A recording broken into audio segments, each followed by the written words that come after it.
I loved coming to today's competition. I like working with my teammates and I like the feel of flying the drone.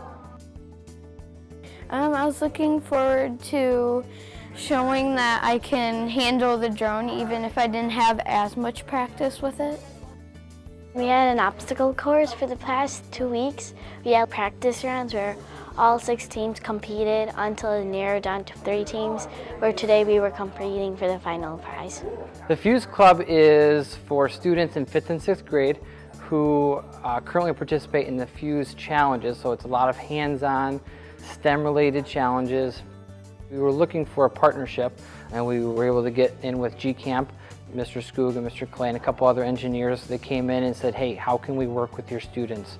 I mean, it's all about getting the kids interested in manufacturing, engineering, the STEM training.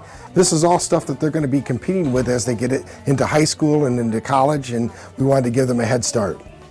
Other schools who want to host an event like this, I would suggest that you just jump right in. We started small this year with a smaller challenge, designing a payload, lifting the payload, and having control over the drone. Sometimes the drones go a little wacky and it would start drifting in a different direction. There's a trim on the remote, so we had to trim it until there's a double beep on every button, so you could trim it to go left or right.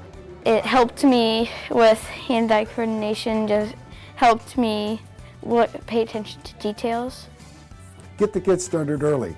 You know, we can talk about how cool manufacturing is, but I think they need to see it for themselves and understand the practical daily uses that you have with all the new technology that's coming. I think being able to partner with organizations, especially in your area, really does a good job for Schaumburg as a community. It shows that we value education and we're really putting our foot forward. It's just as rewarding for the teachers and the sponsors as it is for the kids. And we learn right along with the kids, and we learn from the kids.